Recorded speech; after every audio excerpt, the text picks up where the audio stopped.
Bienvenue en prenant votre café. C'est la première fois depuis que je suis sorti de Big Brother. Je dois être un peu rouillé, mais on va essayer de faire de quoi. Merci d'être là. Merci d'être là.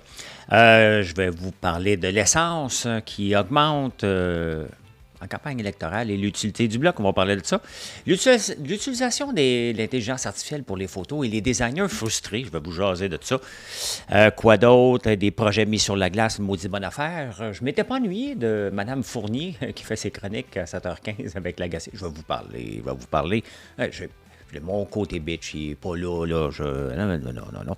On va parler de Hot Potato. Ça fait longtemps que je vous en ai pas parlé, je comprends. Ça fait longtemps que je n'ai pas fait de live. Dollarama en Australie.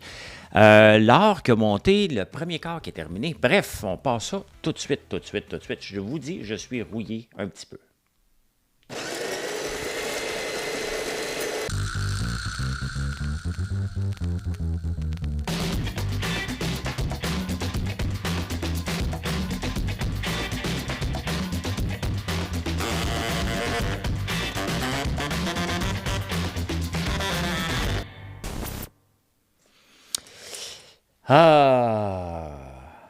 C'est le fun d'être de retour, hein? Reprendre les bonnes habitudes et lire les journaux dans un esprit analytique. Puis j'ai été surpris de voir que vous êtes plusieurs à m'écouter, que ce soit sur les podcasts, je le mets en audio, ou sur YouTube, je le mets aussi. Donc, merci d'être là. Merci d'avoir demandé parce que j'étais pas sûr de recommencer à le faire parce que ça prend beaucoup de temps.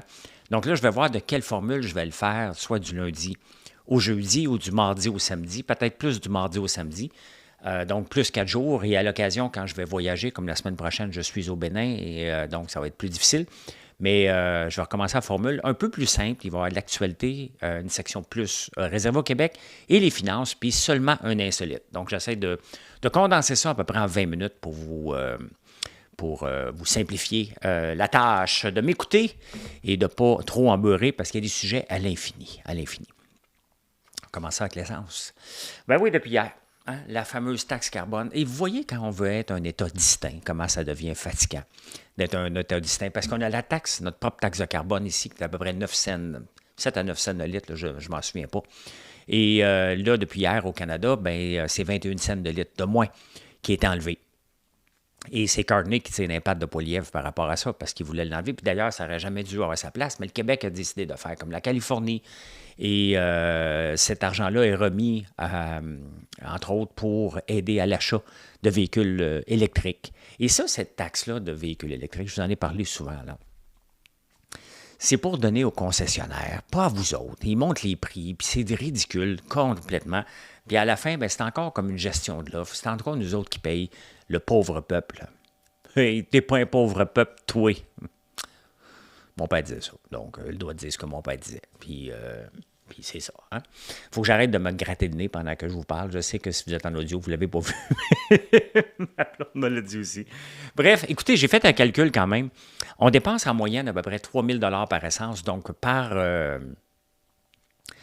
personne qui a une auto, c'est 340 d'auto. Donc, encore une fois, hein, un État distinct. Je ne sais pas pourquoi qu'on veut tellement ces affaires-là. Ça en est ridicule.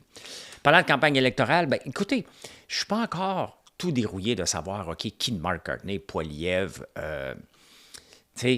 Poilievre avait le vent dans les voiles avant. Et moi, je rentre à Big Brother.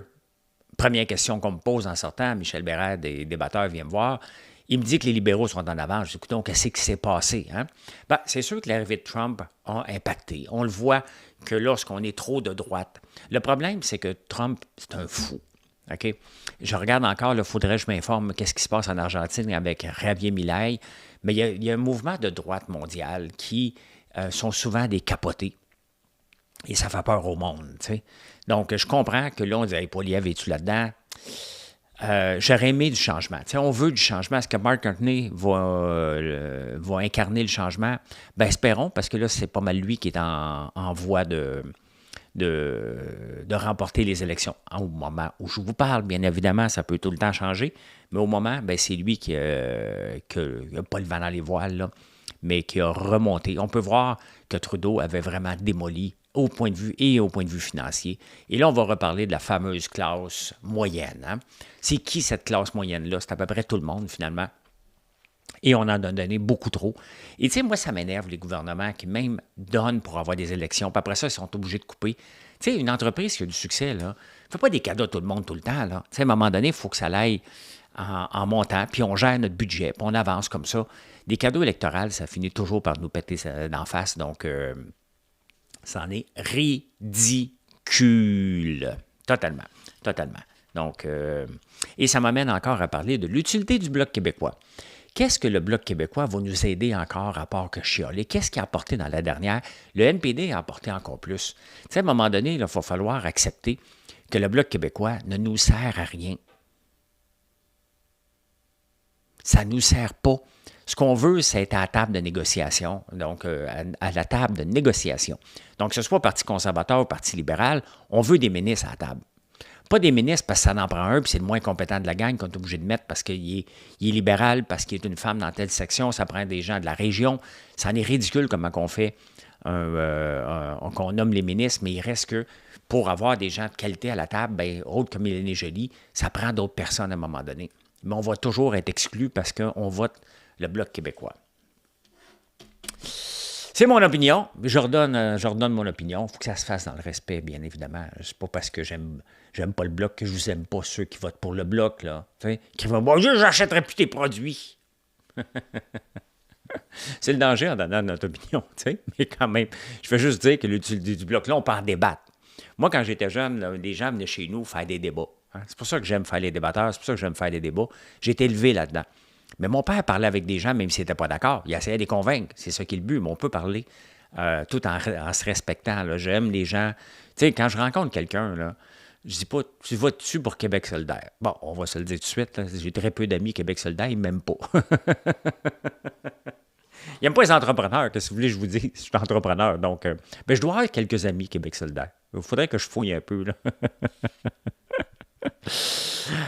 Une des choses quand même que j'ai appris en sortant, c'est l'amélioration de l'intelligence artificielle. Et j'utilise beaucoup l'intelligence artificielle, bien entendu, pour faire mes photos, mais pour faire du code, pour m'avancer, pour m'améliorer au point de vue de ce qu'on fait dans les recettes, hein, être capable d'imprimer un bouton. Donc, ça, c'est du code. Vous allez me dire, c'est simple, mais lorsque on n'est pas programmeur à temps plein, j'ai déjà été programmeur à temps plein, je ne le suis plus. Donc, au lieu d'embaucher des programmeurs, j'utilise l'intelligence artificielle. Et là, à chaque fois que j'en parle, au lieu de, pour montrer aux gens, regardez ce qu'on peut faire avec un abonnement de 20 $ US par mois avec ChatGPT, qu'est-ce qu'on peut faire comme possibilité, au point de vue du code et au point de vue image, il y a toujours un designer ou un programmeur qui a peur de sa job. Sincèrement, là, si on était un peuple aussi peureux que ça, on n'avancerait pas. Il faut arrêter d'avoir peur, tu sais. Et à un moment donné, là, je ne sais pas quand même, si je veux envoyer un message, je n'enverrai pas quelqu'un comme la première personne qui a couru un marathon pour aller envoyer un message pour dire que la guerre était finie et qu'il a couru 42 km. Là. On peut utiliser un téléphone. Quand les téléphones sont arrivés, c'est sûr que le monde a dit ça va mettre à terre les télégrammes, là, ceux qui font les télégrammes. Eh oui, il y a des métiers qui apparaissent puis qui disparaissent. Puis oui, le designer de faire une photo va être appelé à changer. Les gens, là, moi, j'ai l'habilité, ça fait 2 ans que je fais des photos avec l'intelligence artificielle. Donc, c'est sûr que j'ai un certain talent, je l'ai développé, ce talent-là. Mais je n'avais pas de talent pour dessiner, par contre. Ça, je ne peux pas dessiner, je ne suis pas un designer. Est-ce qu'on a besoin des designers? Ben oui, on a encore besoin des designers. Mais les gens capotent. Puis je suis obligé de bloquer parce que ce n'est pas un débat. Vous m'attaquez littéralement quand je vous montre ce que je peux faire avec l'intelligence artificielle. Lorsque je fais une petite BD avec l'intelligence artificielle, 1, 2, OK. Lorsque je fais une petite BD, je ne vole pas à job à personne. Je vous montre une journée typique ou je vous montre quelque chose en format BD parce que j'aime ça. Je ne vole pas à job à personne. Il n'y a personne qui l'aurait eu, cette job-là. Il faut bien se comprendre, là. Il n'y a personne qui l'aurait eu. Lorsque, sur mon site, j'ai dans la section outils, vous pouvez voir bande dessinée, bien, lorsque je vous parle d'un seul sujet sur une page, c'est comme ça que j'ai toujours voulu parler d'entrepreneuriat, pour que ce soit facile d'accès. Je ne vole pas à job à personne, là. Personne. Il n'aurait pas eu la job. À toutes les fois que j'ai approché quelqu'un, ça coûtait tellement cher que je ne l'ai jamais fait. Moi, je fais ça gratuitement, là. Parce que j'aime parler d'entrepreneuriat, puis j'aime inspirer les gens en entrepreneuriat, mais je le fais de ma façon, là. Ayez pas peur. Ayez pas peur. Hein? En lisant la nouvelle, j'essaie de faire du rattrapage et une des choses que je suis tombé, c'est le taux de chômage en Chine, qui est très élevé, hein? Très, très, très élevé. Tu sais, n'importe quelle croissance, là, c'est jamais à l'infini. Et les Chinois, surtout les jeunes de 16 à 24 ans, le taux de chômage est de 16 %. Mais ne pas travailler dans un pays où les gens meurent au travail, tu sais, littéralement, parce qu'ils n'osent jamais partir de peur de perdre le job, donc ils peuvent mourir littéralement. Il y en a eu des cas, j'en ai déjà parlé ici, c'est pas courant, là, mais il y en a qui vont se rester au travail jusqu'à mourir. Bien, le taux de chômage est de 16 %. Le problème, c'est qu'ils ne veulent pas le dire à leurs parents. C'est une honte. Donc, ils se taisent, ils font semblant qu'ils travaillent, ils envoient des infos d'un bureau comme s'ils travaillaient.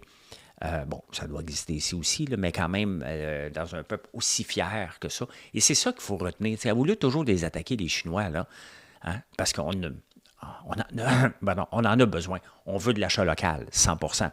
Mais regardez, on ne veut pas des autos électriques chinoises. On n'en voulait pas parce qu'on a copié les Américains. Maintenant que les Américains nous tirent des pattes, on regarde les autos chinoises, on aurait peut-être besoin. Non, t'es peurant. Puis là, tu regardes ton téléphone, tu dis, ah oui, c'est vrai, c'est chinois. Hein? Ah oui, mais ça, c'est un téléphone, pas pareil. Oui, mais tu y mets 4 roues, c'est la même affaire. Hein? C'est la même affaire. Donc, on s'est fait des peurs pour rien, puis on se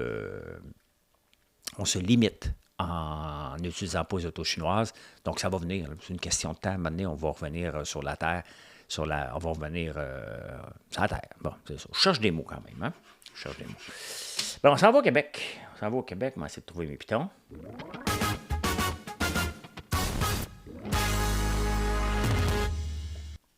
Ça va bien, ça avance. Une des choses qui me fait toujours sourire, c'est la loi sur les heures d'ouverture des commerces. Comme si on était dans les années 1950. T'sais. Il y a une loi là-dessus. Là, ils sont en train de regarder, est-ce que les commerces, on va les ouvrir jusqu'à 9 h le samedi soir?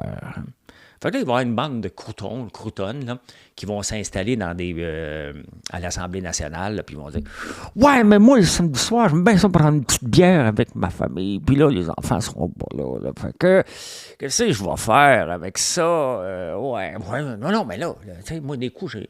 Ouais, mais moi, le goût de l'acheter une pinte de lait, puis m'acheter un T-shirt. » Sincèrement, en 2025, qu'est-ce qu'on fait avec un projet de loi? Moi, si j'ai un commerce, on a du commerce en ligne qui sont ouverts 24 heures par jour. On a DoorDash, on peut livrer ce qu'on veut. Hein? Ou Uber Eats ou whatever. Sincèrement, on est rendu là. On est rendu qu'on peut livrer rapidement. Et donc, pourquoi qu'il ne serait pas ouvert? La main-d'œuvre, si quelqu'un veut être ouvert, il est ouvert. S'il ne veut pas être ouvert, il n'est pas ouvert. C'est aussi simple que ça. Mais là, ce qu'on est en train de discuter pour le samedi soir, alors que les quincailleries, eux autres, voulaient un projet de loi pour fermer le dimanche. En 2025, tu ouvres quand tu veux, puis tu fermes quand tu veux. Tu prends le projet de loi. Tu sais, il y a des lois là, que tu peux jeter aux poubelles à un moment donné. Tu dis, non, ça. On l'appelle ça caduc à ce moment-là. Bien entendu, on est cassés comme des clous, puis c'était évident que c'était pour venir. Donc, il y a des projets de loi qui sont sur la glace. Je regardais des projets, pas des projets de loi, mais des projets mis sur la glace. Il y a l'électrification de la STM. Bon. Hein? Ils ont acheté 3 autobus à 1,9 million versus un autobus à 600 millions. Bon, ça, c'était normal. On règle ça. C'est réglé. On met ça aux poubelles. Il y a l'autoroute 19 hein, qui va attendre encore. Je pense que j'étais pas né. Puis l'autoroute 19, c'est tellement ridicule. L'autoroute 19, là, c'est le pont Papineau. T'en vas vers Bois-des-Filions. Là. Je passais par là quand j'avais une petite copine qui s'appelait Marie-Chantal Toupin. Elle habitait Bois-des-Filions. Elle allait par là. Ben, c'était pas... Tu as sorti avec elle? Ben, c'est une date. Une date. Ici, Pierre Bruno. J'ai déjà sorti.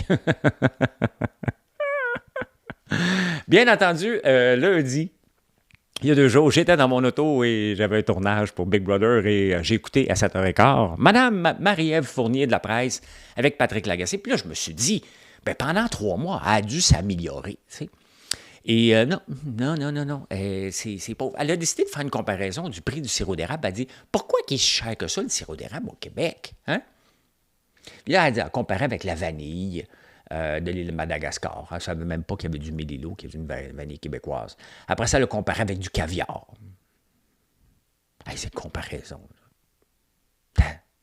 C'est comparaison, sincèrement. C'était tellement niaiseux, là. C'était vraiment niaiseux, je vous le dis, là. C'était vraiment...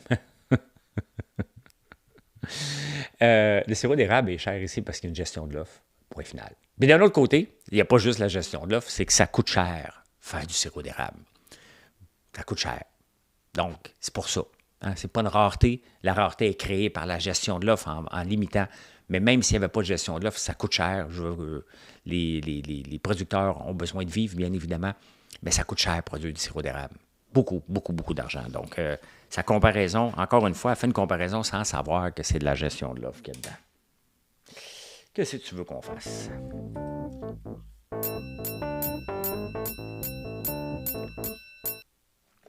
Eh bien, on s'en vient en finance. Une des choses, bien évidemment, que j'ai remarqué, bien, pas remarqué, c'est évident, l'achat local qui revient. Hein? Mais l'achat local devrait être toujours là. Le problème, c'est qu'il y a certains fournisseurs locaux qui veulent vendre cher parce qu'on est au Québec. Puis, ça coûte, ils mettent du shipping. Regardez, Marilyn Elkant, elle a vu ça. Hein? L'achat local, elle a réduit le shipping, on était à 65$, qui était déjà pas cher. On l'a réduit à 50$. Et c'est à nous de trouver des façons de vous livrer à moins cher un peu partout. On travaille toujours avec des nouveaux fournisseurs. On a du volume qui nous aide aussi. C'est ça que ça prend. Ça prend du volume. Il faut que vous veniez acheter chez nous, si on veut de l'achat local, que vous ne causiez pas de soucis. Il ne faut pas que vous vous cassiez la tête. Il faut juste que vous ayez confiance. Un, qu'on va vous le livrer rapidement. Deux, ça va être des bons produits à qualité et que vous ne vous êtes pas fait avoir parce que c'était québécois. Cette entreprise-là, je vous le répète, là, celle FrançoisLambert.one, on l'a bâtie. Je ne le fais pas pour l'argent. Comme j'ai été joué à Big Brother, pas pour l'argent. J'étais en train de bâtir une entreprise pour le futur, une entreprise que je veux qu'elle soit là encore dans 20 ans, avec beaucoup de clients, une entreprise peut-être pour mes enfants, oui ou non, mais qui fait vivre ma famille, qui fait vivre des gens dans ma région. Et ça, j'adore ça. Je ne le fais pas pour l'argent. Je n'ai pas besoin d'argent de cette compagnie-là. Est-ce que je veux qu'elle en fasse? Ben oui, pas un con, là. Mais le but est d'avoir des bons prix. Et un jour, on va la rentabiliser avec du volume, pas avec des prix exorbitants. Ça ne marche pas comme ça, bâtir une entreprise. Maintenant, François Legault dit il faut falloir développer des nouveaux marchés autres que les États-Unis. Bon, les États-Unis, c'est un micro-marché pour moi. Je suis vraiment au Québec. Je ne mets pas beaucoup d'emphase, mais n'importe quoi qui va arriver des États-Unis, bien évidemment, que je vais le ramasser, mais je ne mets pas d'effort marketing. Le problème, c'est que si vous voulez acheter quelque chose en Floride, vous pouvez l'acheter sur mon site, je vais vous le livrer en 2 jours. Donc, c'est facile, ça ne coûte pas cher. Si je veux développer des nouveaux marchés, je veux bien développer le marché de Vancouver, ça coûte cher l'envoyer là-bas. Je veux bien développer le marché de la France, qui est facile. Pourquoi? Parce que les Français visitent mon site énormément à cause des recettes. Bravo! C'est parfait. Mais ça prend 8 jours, puis ça coûte 90$ envoyer un colis là-bas. Je ne peux pas le développer, ce marché-là. Développer des nouveaux marchés, ça va marcher pour l'aluminium, ça va peut-être marcher pour le bois d'œuvre, ça va peut-être marcher pour Air Canada, qui a une baisse des tarifs beaucoup depuis que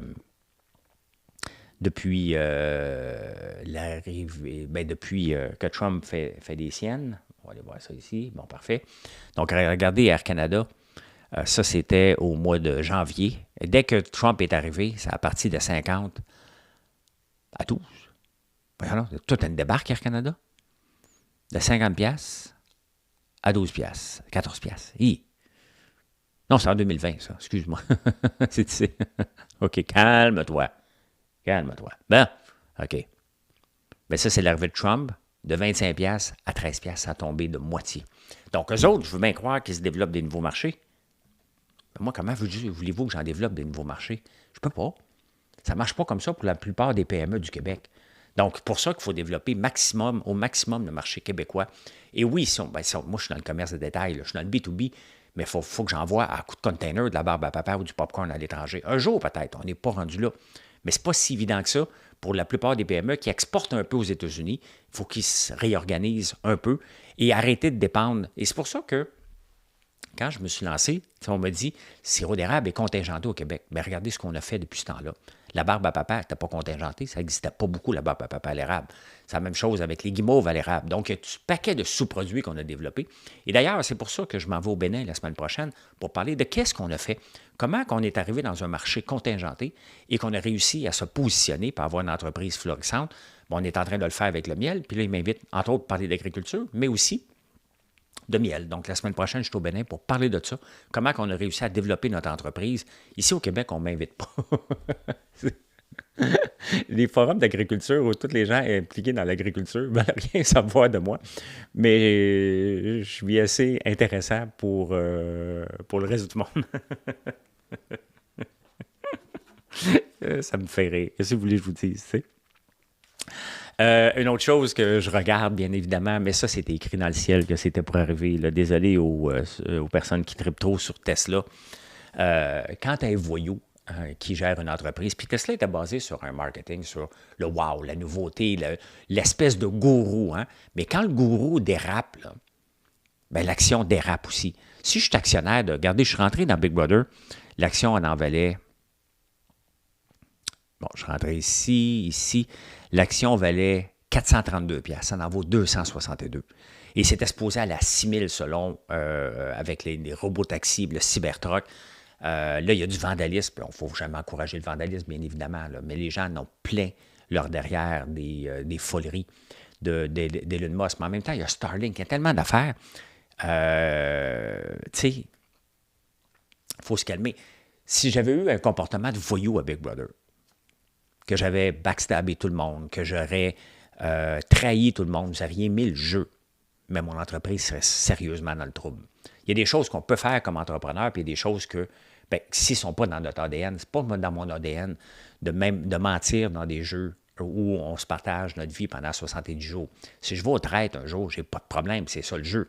Mais dans Big Brother, oui, c'est ça le jeu, mais on partage notre quotidien pendant, ben moi, je suis parti à 71e jour. Donc, c'est long pour trahir tout le monde et regarder du monde en face. Là. C'est pas la même chose. Pantoute. Donc, ben, si vous êtes, est-ce qu'on achète du Tesla? Vous savez que je ne vous le dirai jamais de faire une recommandation d'achat. Moi, je n'ai jamais acheté du Tesla. J'aime pas les voyous. J'ai mon Coca-Cola qui va super bien.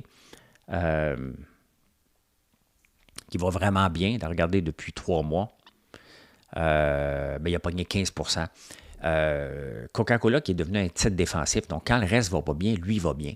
Et c'est j'ai quand même une grosse position. Il ne m'invite pas encore. Là. Je ne suis pas assez gros. Là. Quand j'ai une grosse position, tout est relatif là, pour moi. Donc, bien content de mon achat. J'ai mis dividendes. Donc, je suis bien content de ça. Hey, Dollarama qui s'en va en Australie. Un autre site intéressant que j'ai dans mon portefeuille aussi. On vous amène voir ça. Là, bon, si vous êtes en podcast, je m'excuse là, pour les graphiques. Là. Mais si on regarde depuis 3 mois Dollarama, mais même depuis longtemps, si on regarde depuis 1 an, Dollarama valait 102, il en vaut 153, puis ils continuent, ils prennent la progression internationale, ils sont bien gérés. Et une entreprise qui est bien gérée, bien, c'est ça.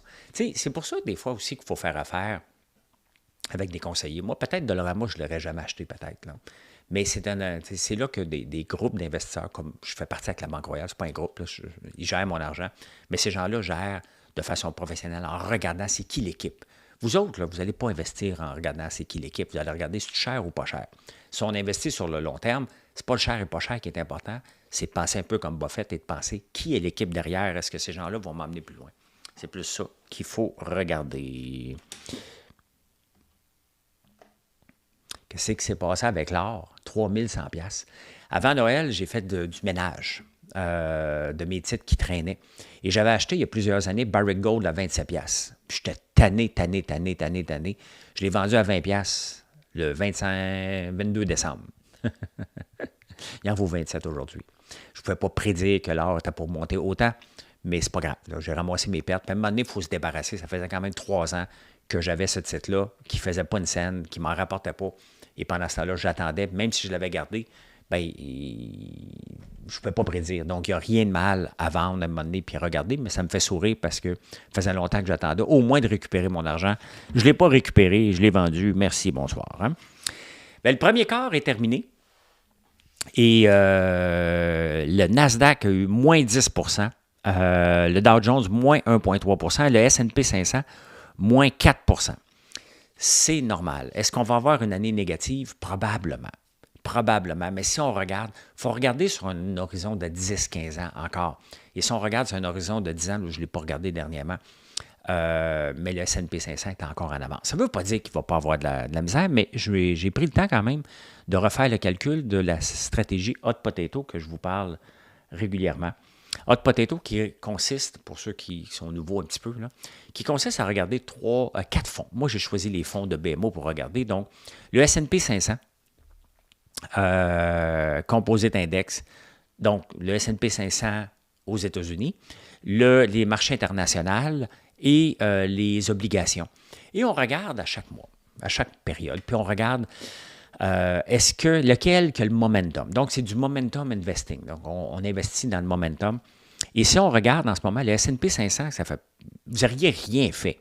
Ça, dans le fond, c'est que vous déplacez votre argent au complet. Mettons, vous avez 1000 $, vous le gardez en ce moment, vous le metteriez dans le marché américain qui a du 13 %. Mais à un moment donné, c'était 43 %. Ça a baissé beaucoup. Le marché américain, en ce moment, canadien, est à 12,4 %. International reprend du poil de la bête à 9,2 % et les obligations. Donc, souvent, on va nous dire de faire un portefeuille équilibré. Mais en faisant ça, l'équilibré, vous auriez du 3,8 % du 9,2 %. Ici, avec l'approche hot potato, c'est de dire, hey, je vais investir dans celui qui a le rendement sur la dernière année le plus élevé. Tu regardes à peu près au mois, 2 mois, 3 mois, c'est pas important. Au lieu d'un couch potato que tu ne fais rien, tu pourrais le mettre juste dans le S&P 500 et t'attends. Donc, tu aurais du 13 %. Lorsqu'on regarde ça, historiquement, on a à peu près du 18 % lorsqu'on regarde à tous les mois et qu'on réinvestit. Donc, en ce moment, c'est encore le S&P 500, mais le marché canadien se rapproche beaucoup. Pourquoi? Parce qu'on a des ressources naturelles, donc l'or, le pétrole, tout ce qui monte dernièrement. Donc, intéressant de suivre ça. Et en terminant, j'ai un petit insolite. J'ai un petit insolite qui me fait bien rire. I don't know anyone with children who's happy, say pop stars. Il y a une pop star, je ne sais pas c'est qui, elle n'a pas l'air vraiment connue. Elle ne connaît pas, peut-être vous autres vous la connaissez, là, elle s'appelle Chapel Roan. Elle a dit, moi, là, des amis, là, que je connais aucun ami qui a des enfants, puis ceux qui ont des enfants encore plus jeunes, ils ne dorment pas, ils sont à bout. Ben oui, des enfants, ça nous amène à bout. Mais, est-ce que ça nous rend malheureux? Ben, je pense pas. Je pense que si tu es malheureux avant, tu vas avoir des enfants, tu vas être malheureux. Est-ce que j'ai hâte qu'ils partent, mes enfants? Ben, un peu, mais pas tant. Tu sais. Bientôt. Bientôt. Ça va faire l'emptiness. Donc, un jour peut-être, mais non, ça ne rend pas malheureux, je ne pense pas, des enfants. Ça nous rend habitués à vivre dans le chaos, par contre. Comme dirait Sinem dans Big Brother, si vous l'avez écouté, elle disait tout le temps le chaos. Elle. Et voilà, je peux dire ceci. Non, c'est pas ça, c'est lui. Mission accomplished. Hey, merci beaucoup d'être là. Merci. Si vous n'êtes pas abonné, merci de le faire. Je vous souhaite une excellente journée, puis on se revoit demain matin.